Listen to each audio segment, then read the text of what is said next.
Picture Britain in the years just after the war. Streets were quiet. Petrol was rationed. And for most families, owning any car at all felt like a small miracle. But slowly, through the 1950s, something began to change. Factories that once built tanks and aircraft turned back to building cars. And out of that recovery came a new kind of ambition, not just to build cars that moved people from one place to another, but cars that meant something.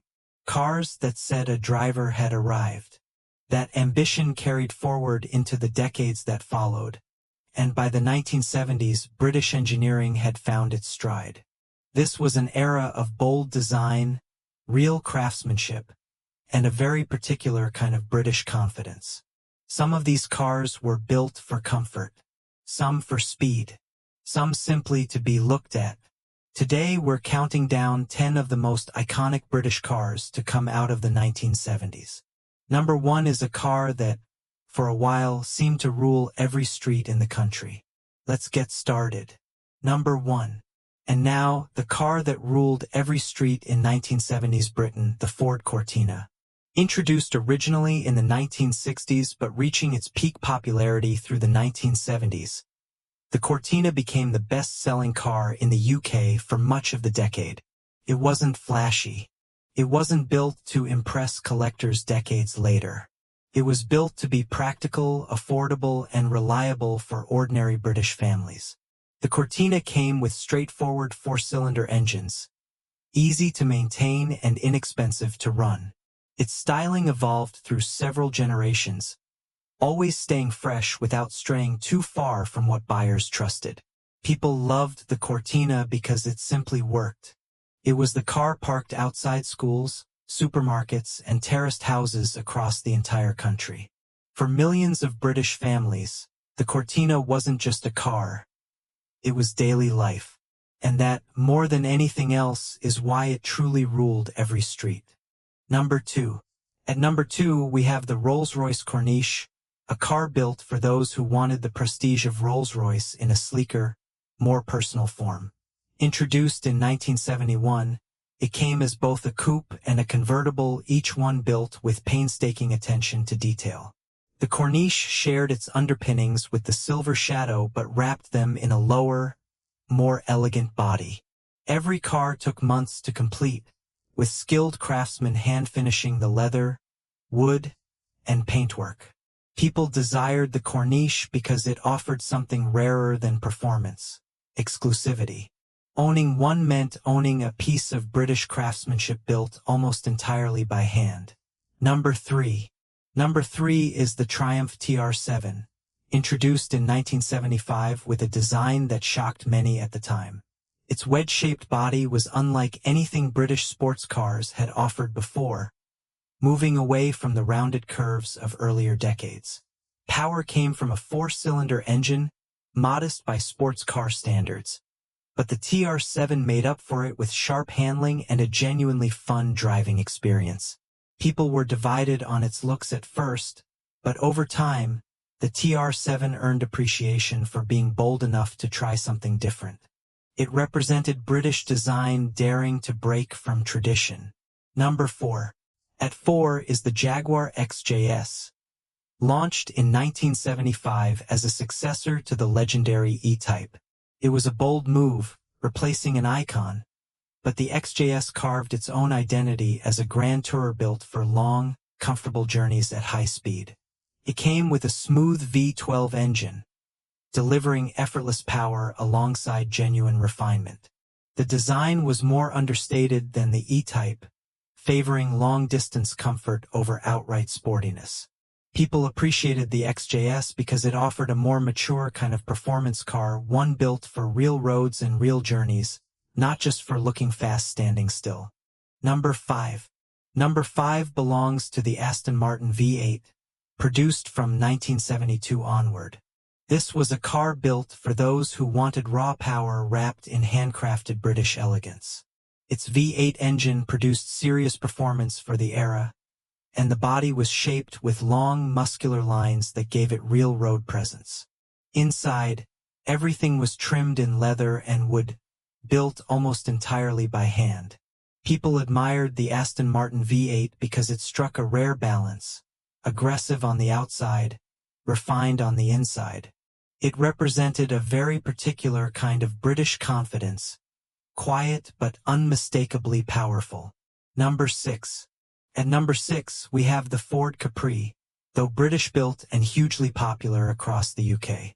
Ford introduced it in 1969, and it quickly became one of the defining shapes of 1970s British roads. The Capri offered a long bonnet, a fastback rear, and a range of engines from modest 4 cylinders to punchy V6 options. It was marketed as the car you always promised yourself. And for many young British drivers, that promise came true. People liked the Capri because it made performance and style affordable. It wasn't a luxury car in the traditional sense, but it carried genuine glamour, and it became something of a cultural icon thanks to its presence on television and in everyday British life. Number 7. Coming in at 7 is the Rolls-Royce Silver Shadow, a car built to represent the very peak of British luxury. Though it launched in 1965, the Silver Shadow reached its most refined form during the 1970s, receiving updates that made it smoother, quieter, and more comfortable than ever. Its V8 engine was designed for silence and effortless power rather than outright speed. Rolls-Royce famously refused to publish horsepower figures, saying only that it was adequate. Owners didn't buy a Silver Shadow to go fast. They bought it to arrive in complete comfort, wrapped in leather and wood veneer, gliding past everyone else on the road. It became a symbol of old-world British craftsmanship holding strong in a modern age. Number 8. At number 8 is the Range Rover, introduced by Land Rover in 1970. At the time, nothing quite like it existed. It combined the rugged capability of a proper off-roader with comfort levels that surprised nearly everyone who drove one. Under the bonnet was a lightweight V8 engine, originally derived from an American design but refined for British use. The Range Rover could handle mud, hills, and rough terrain, yet still felt composed on a motorway. This dual personality is exactly why people fell in love with it. Farmers bought them. Aristocrats bought them. It managed to appeal to almost everyone, and in doing so, it created an entirely new category of vehicle that the whole world would later copy. Number 9. Next is the Jaguar XJ6, which actually debuted at the very end of the 1960s but came to define British luxury motoring through the 1970s. Jaguar built it as a replacement for several older saloon models, combining them into one refined, modern package. The XJ6 ran on a smooth 6-cylinder engine, known for being remarkably quiet for its time. Jaguar's engineers focused heavily on ride comfort, and it showed. The car floated over rough roads in a way few competitors could match. People loved the XJ6 because it delivered genuine luxury without excess showiness. It was confident, not boastful. For an entire generation, it became the car you aspired to park in your driveway. Number 10. We begin with the Triumph Stag, built by Triumph starting in 1970. It was a 2-door convertible with a distinctive T-bar roof, designed to give it the open-air feel of a true convertible while keeping some structural strength overhead. Under the hood sat a 3.0-liter V8, a rare engine layout for a British car of this size at the time. The Stag wasn't just about performance. It had a certain elegance, a long hood, a low stance, and an interior that felt more like a gentleman's study than a sports car cockpit. People liked it because it offered something different, the drama of a convertible without giving up refinement. Even today, collectors speak of the Stag with real fondness. Ending. Looking back at these 10 cars, what stands out isn't just engineering or design. It's what each one represented for the people who drove them. Some, like the Rolls-Royce Corniche and the Aston Martin V8, spoke of craftsmanship and quiet luxury.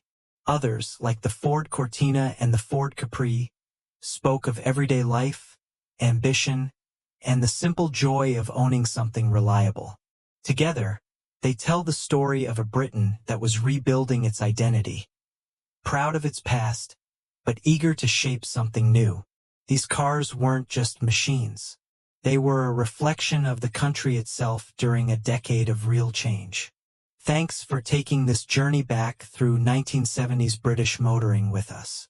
If you enjoyed this countdown, let us know in the comments which car you remember most, and we'll see you in the next video.